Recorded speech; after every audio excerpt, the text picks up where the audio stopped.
We need a mic everywhere. It's been that way all weekend. We want something and it happens. We wanted food. This waitress came over from the restaurant in the room. Anyway, I was 14. George came to my high school to audition. It was an all-boy high school. 1,500 guys. He picked me out of the school to be in this movie. The movie never happened. I had a screen test and everything.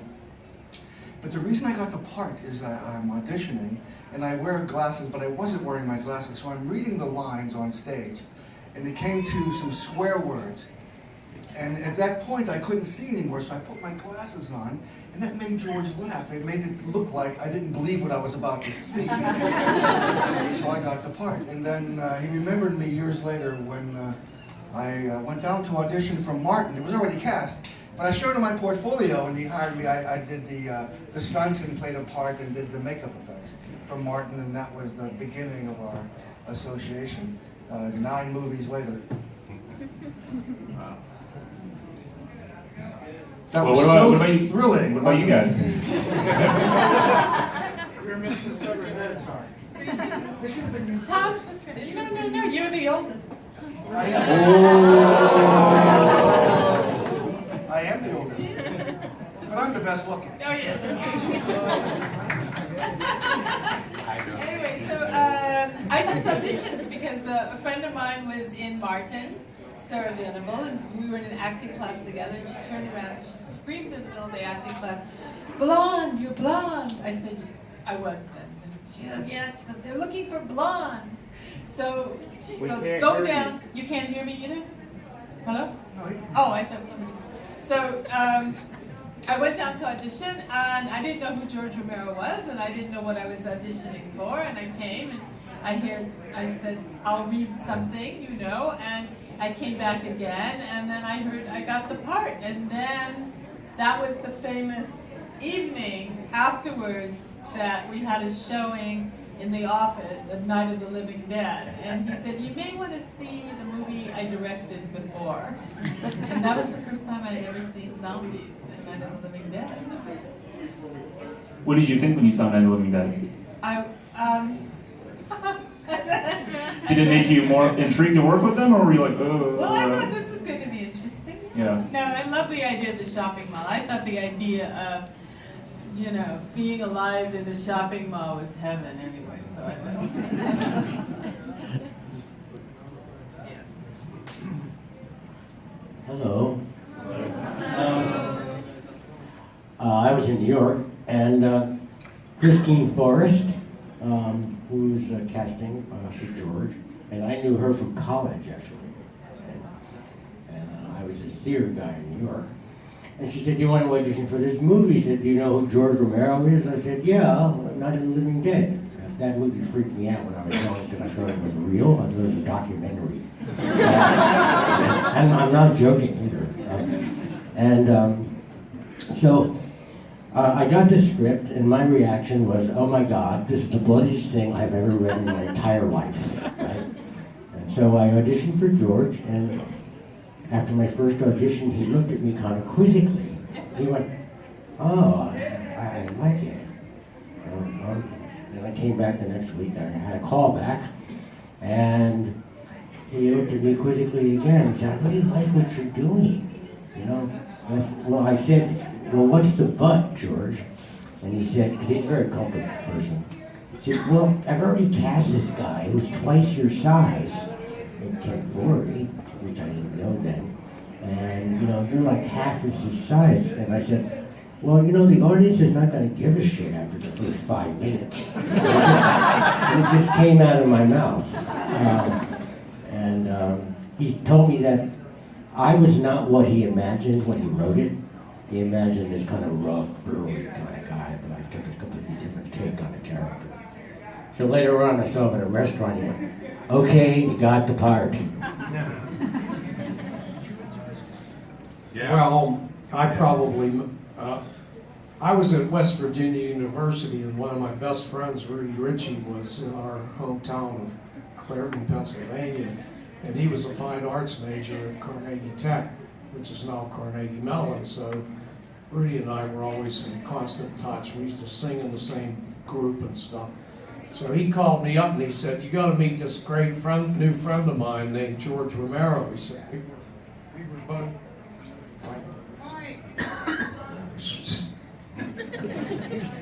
I don't know. Oh, there it goes. So he said we were both freshmen, and since our names start with R, we were right next to each other, and both fine arts majors. And when we're in the life model class, instead of George drawing the nude model, he's drawing scenes from Ben-Hur. So I thought this was great, and then Rudy said, "Well, George is painting Ben-Hur on the walls in my bedroom too, and my mother is letting him do it." So I come home from Christmas break and jump in Rudy's '55 Plymouth convertible, and we go to pick up George in the Oakland section of Pittsburgh. Pull up in the car, and Rudy honks the horn, and out comes George. Excuse me. And George is wearing a big sombrero, bandoliers full of ammunition, 2 pistolas, and a droopy black mustache. And the reason was that he liked to dress up, and whatever his favorite film was at any time, he would do that. So his favorite film was Viva Zapata, just a fabulous film. If you haven't seen it, you need to. Starring Marlon Brando. So George gets in the car. We drive to a Dairy Queen to get ice cream, and the girl slammed the window shut and wouldn't wait on us. And I thought all this was great because I always gravitated toward the most zany, interesting people, you know. And Rudy said, "Well, you should have been here last week." George was covered in tinfoil from head to toe. I don't know whether it was what the hell ever it was. What film was it with a shiny creature like that? That was probably it. Anyway. He was Gort? He was. Whatever the character was, I don't remember. I saw the film when I was a kid, but anyway, he covered himself in foil. So that's how I met George, and George he's just such a charismatic, interesting, entertaining, great person. And I think about a week later, we went to see a play, me and Rudy, and George was in a mystery play where he played the killer. Well, in that play, he wore a cloak and a gold-headed cane or something. So he shows up wearing this cane. And Russ Striner was in that play. I can't think what it is, maybe No Time for Sergeant, whatever it was. Russ only had a couple lines in it, and one of it, he's like in the Army, and the commanding officer asked him something about this girl, and Russ says, "Well, she's nothing but a whore, sir." That was my introduction to Russ, so we all met right at that time, all 18 years old. And so many years after that, we made Night of the Living Dead. Questions? Yeah. Nobody up for thank you for coming. Mr. Atkins, what is your favorite movie that you ever did? Night of the Creeps. Yes. Just have more fun doing that than any other one. Although my introduction to George was that I knew him from Pittsburgh, and he had seen me in a couple other things and maybe a play in Pittsburgh. And I was living in LA, and he came out to do Creepshow, and he sent me a copy of the script, and then my agent said, "Would you go and meet with him?" And I said, "Yeah, sure, yeah." So I went to meet with him and Christine, his wife, producer at the time, and he said, "What'd you think of the script?" I said, "Oh, I loved it, man, and I'm sure it's going to be like, it's like a comic book, it's great."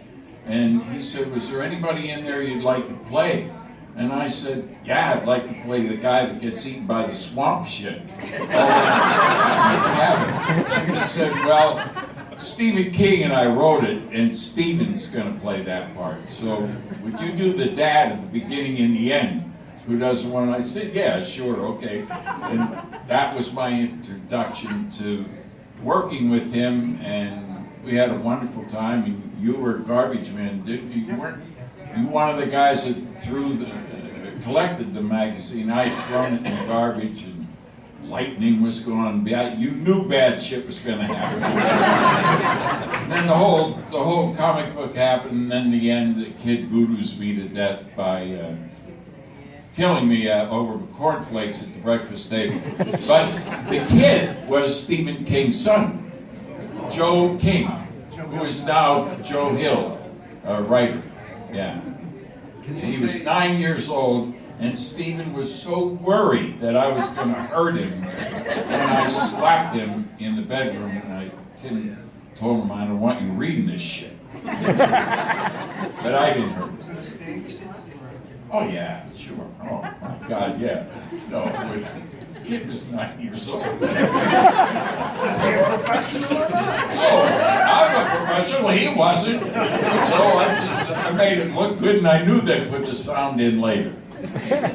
Okay. Thank you. Yeah, right. Mr. Savini, could you talk a little bit about The Prowler? I mean, that's one of your all-time greats, I think. The Prowler, you like the... Yeah, Yeah, there's some good stuff in the there, yeah. effects in that are phenomenal. There's some How good was stuff in working The on Prowler, that yeah. film? I think that was the second head I blew off. Yeah. After Maniac, yeah. Was that after Maniac? So I know I did this stuff, I just don't remember when I did it. But yeah, if it was after Maniac, I blew my own head off first, and then that guy. No, I blew her head off. Yeah, in Dawn of the Dead, it's her head. See, there was an alternate ending to Dawn of the Dead where she kills herself. She jumps up into the helicopter blades. The only thing we shot of it... What? Yeah, you didn't know that? No. You didn't know Is this that? common knowledge? Yes. Ken Foray shoots him. This is in the script. Ken Foray shoots himself. She jumps up into the helicopter blades and is beheaded.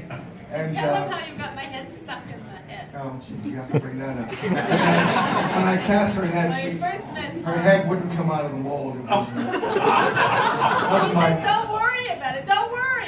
He said, then he kept saying, it's never happened before. I never did. No, it's just that she has this misshapen head. You know. But that's why we cast her head, because we had to make her head disintegrate when it hits the helicopter blades. Well, during the shooting, of course, George chose a happier ending. Ken does not kill himself. She doesn't. But we did shoot her body falling away from the helicopter. We actually created the body and had it hoisted with fishing line. And so we shot her body falling away from it. So here we had this head. So I suggested to George that, at the beginning of the film, when the SWAT team comes in, they blow somebody's head off. And so it was actually her head with an afro wig on. So when you see the movie again, wait, what was the question? The Prowler. The Prowler! The question was the Prowler? Went off on Dawn of the Dead? Your second Oh, you head. went off and blowing up heads. No. The second head. All right, so that was Farley Granger's head, right? Was Maniac before that? Help me, I don't know. All right, so anyway, I blew my own head off, and then, yeah, so Farley Granger, if you remember him from the Alfred Hitchcock movie, he wrote. But when we cast his head, speaking of casting heads, he was the worst subject for casting a head. When we did E.G. Marshall for Creepshow, he just sat there and said, bam. But Farley Granger, he whimpered, he was crying under it. He didn't realize he was claustrophobic until, you can't see it, your head is encased, So, but that's some good stuff. Who directed that? Joe Zito, I think. The same guy that directed Friday the 13th, Part 4, and Red Scorpion. Thank you for that. My absolute favorite, and I've heard Romero say that you're an absolute troll if you love 1985 Day of the Dead, because it's so claustrophobic. But I absolutely love the effects in it. I am more of a practical effects person. So how do you all feel about how Reiniger K&B has now transformed into this CGI and practical effects? Because in Walking Dead, it's seamless. I think it's seamless. So how do you all feel about that? Let me take that. The best effects today are what Greg is doing in it's a combination of CGI and practical effects. I wish I had CGI back then to solve many of the problems we encountered. But if you see my stuff, it's happening right in front of you. Rick Baker, American Werewolf, and I having right in front of you. Do you remember I think it was the first episode of 2 seasons ago, with the trough scene in Walking Dead where they were bashing people and cutting their throats? Okay, they did not put appliances on anybody. There was just tubing on them that to splash the blood out. And then the visual effects guys just erased it later, okay? And that solved a lot of problems. You could do take after take after take. If we had to tear Joe Pilato in half again on Day of the Dead, we're talking 5 hours maybe, you know? But this is one of the advantages of CGI. They can do that over and over again. And yes, and the best zombies today, I think, are what Greg is doing. Anybody else have anything about effects? Well, and not to mention in Day of the Dead, Joe Pilato was actually reacting to the smell because of the electricity going out. And that was in one of the documentaries that I have and I've watched a million times. The electricity went out, so the intestines and everything that was actually being pulled out of Joe Pilato was real. So that no, they were pig intestines. Right, that's the smell. No, it wasn't because the lights went out. It was because when we went to Florida to shoot the missile silo elevator going down, we were gone for 2.5, 3 weeks. After we left, somebody unplugged the refrigerator that those guys were in. Yeah. You have no idea what that's When Joe Pilato's face was real. Because he's trapped in the floor. He can't move. Now we have gas masks on. We have English leather on our lips, you know, and we couldn't protect Joe's nose because you would see this.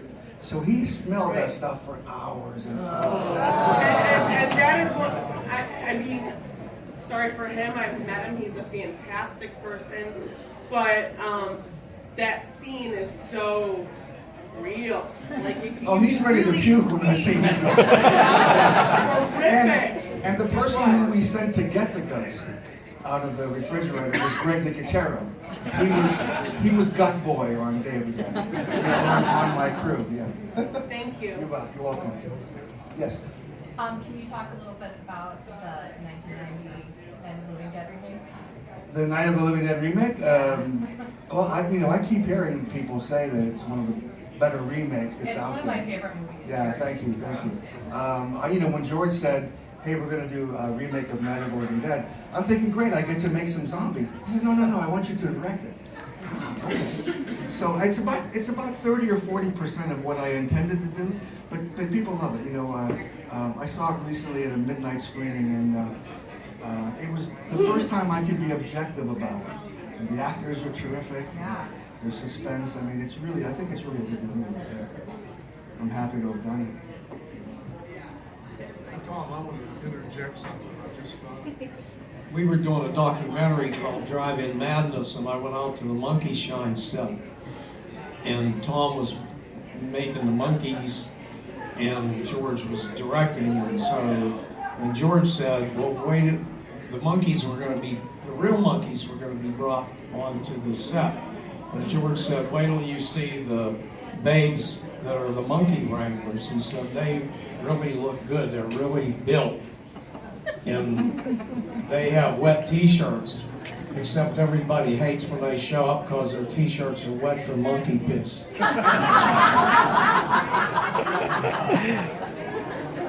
Not just monkey piss, they were covered in monkey shit. And they didn't bother taking it off or cleaning it because it was a constant thing happening. I mean, really, they were, covered in it.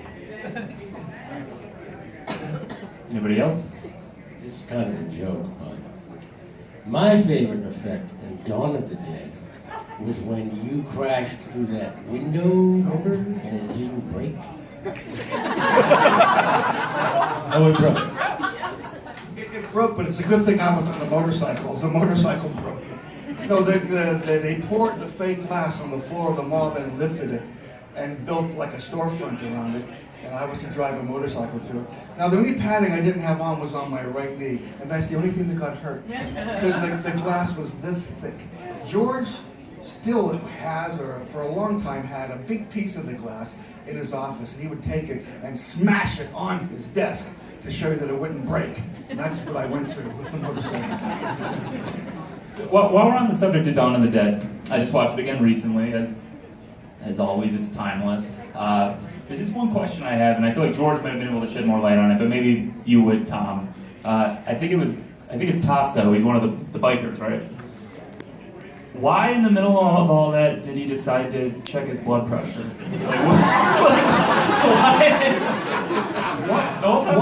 Why is there such a misconception about that effect? It wasn't Tasso, and it wasn't me. People keep asking me, why did I stop and have mine? Right. It's not me. Okay. It's Tony Bubba. Okay. He was the editor, I think. The past Sound. He was doing Pat was the editor.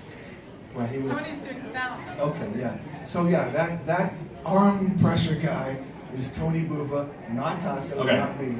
No, but okay, but why did he stop? Yeah, me? why? Like there's like a war and zombies. Just let me check my. Well, because it was there. You know? Fair enough. Are we missing anybody back there? Yeah, we're Okay. there. Yeah. All right, this is a question for all the cast members. What was the most difficult scene where you actually said to yourself, I gotta get the hell out of here? You gotta get the hell out of here. No, there was never a scene like that for me anyway. Because we're not in the script. We just put on costumes and wanted to be in the movie.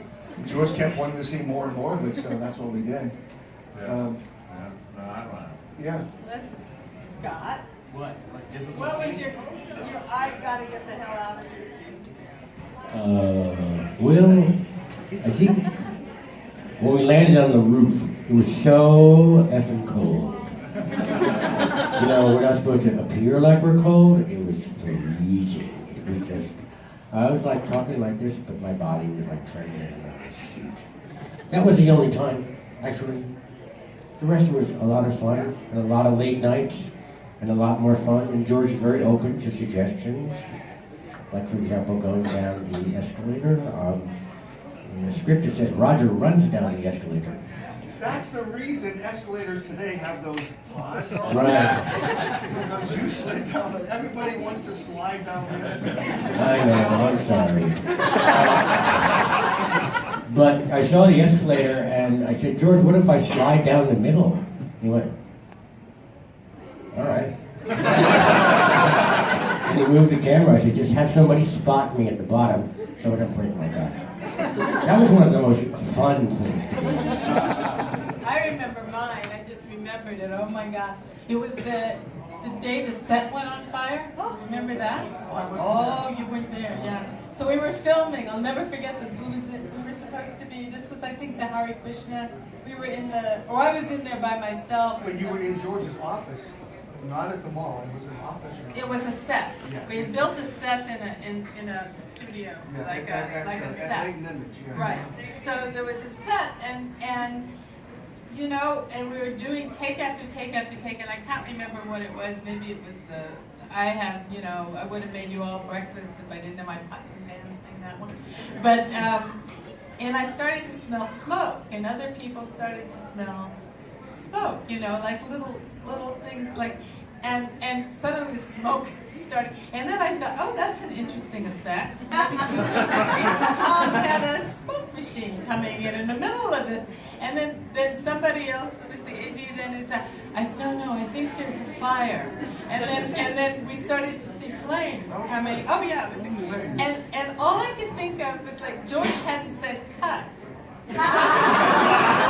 So I just stood there, on my mark, and I was being really a good actor, and everybody's running around trying to put this fire out, and set things are flying off and things. And George, I'll never forget that, was just sitting in his chair, never moving, as calm as if, it was just the sun was shining and people were running and smoke was spilling and he just waited till everybody, and then he sort of said, cut, I think we have to leave now. And that was like the moment we thought, yes, that was the fire scene.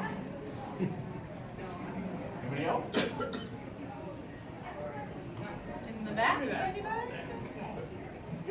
I don't think it doesn't go that far. Well, it's sort of there. I think he's got a sore throat.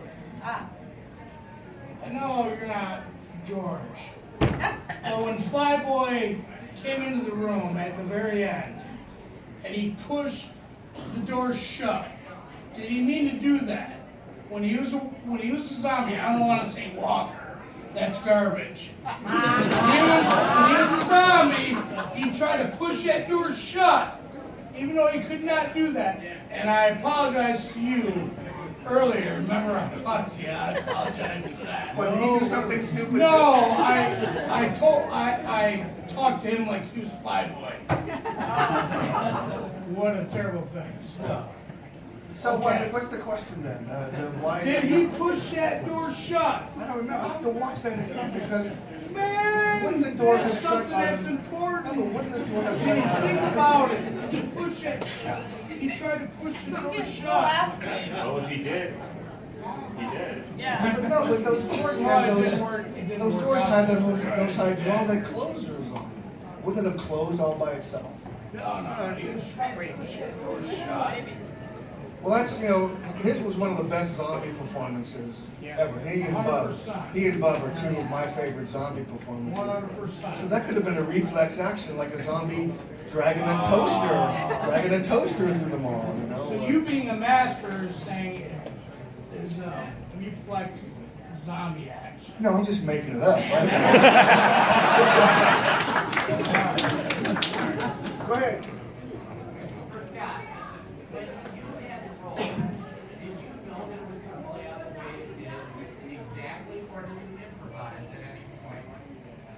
Did I know it would play out as it did? Yeah, because you were a strong character at the very beginning, and the way that you were cut down, did you feel like you had to improvise or cut down your role at all?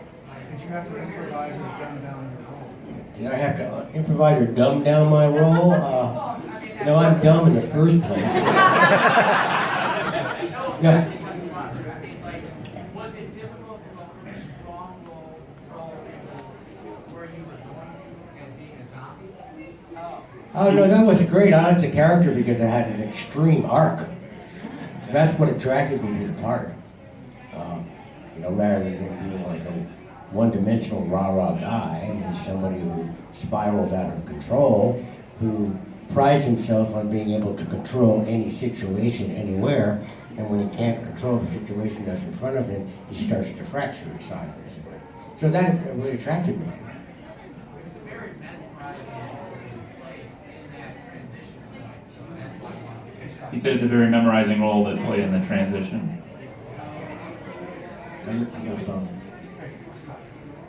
Somebody came to my table and thought it would be really awesome if you weren't being watched so closely and you died and came back and started walking around as a zombie. That would have been awesome, I think. Then we could have shot you in the head.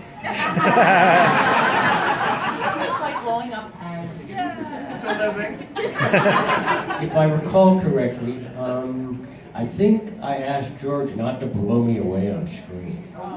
Yeah, I think I did. I'd have to check with him, but I Well, believe I did. that's why it doesn't happen.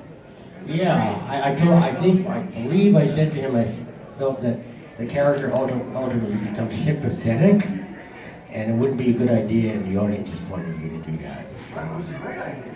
What? Great idea. Not to. Yeah, because you're one of the. It made you extra special.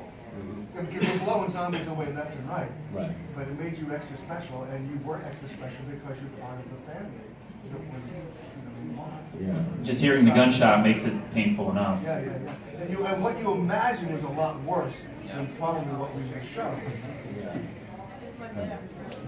You're on every shirt here anyway, so What did everybody think of the 2006, I think it was, remake? Oh, I'd like to say something about that. I think they were very smart to not try to replicate George's sense of humor or his social themes. I think that would have been a disaster. And it was good that they didn't try to do that. You know, they really made it into an action film. And some people like it, some people don't. But the one thing, I don't know if you feel the same way, the one thing I liked about the producer and Zack Snyder, and particularly the producer, they were both really nice people, was I asked him, I said, well, how did you get the idea of doing a remake? He said, I've been a fan of Romero and Dawn of the Dead since I was a kid. And I always dreamed about doing this. And he said, I can't believe that I'm actually here, and you're here, and Tom's here, and it's actually happening. He was acting like he was 17 years old. Yeah. So I thought that was pretty cool. The big difference between the remake and the original movie is all the characters in the original movie liked each other. They hated each other in the remake. In the original, you got to see memorable zombies, the baseball player. In the remake, maybe the Jay Leno zombie stood out. That was about it. You know? And there was no motorcycle gang, you know. But that was fun. She's a twitcher. I'm going to be the dissenter. I mean, I thought it was awful. I mean, no, that was a store named after you. Yes, and I was about to sue. No, but they said as long as you could use my name but not my likeness, if they'd use my likeness. If it was the Gaylen Ross photograph on the wall, no, I thought it was awful, and I thought, you know, it was trying to be something, you know, without the humor, without the story, without the narrative, without, I mean, the performances were good. Sarah Polley, I mean, she's an amazing actress, and she's an amazing director now, too, as a film director. But, you know, do something else. You know, these ideas of people reinventing Psycho, you know, or doing it again. I mean, there are very, very few films. To be a real, to pay real homage to Dawn of the Dead was Shaun of the Dead.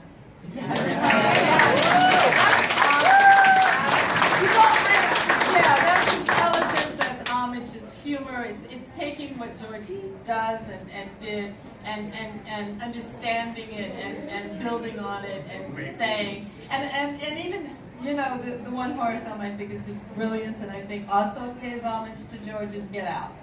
Too. If you haven't seen Get Out, it's just, you know, the whole idea of comedy and narrative and being terrified is, I think, a real tribute to what George does.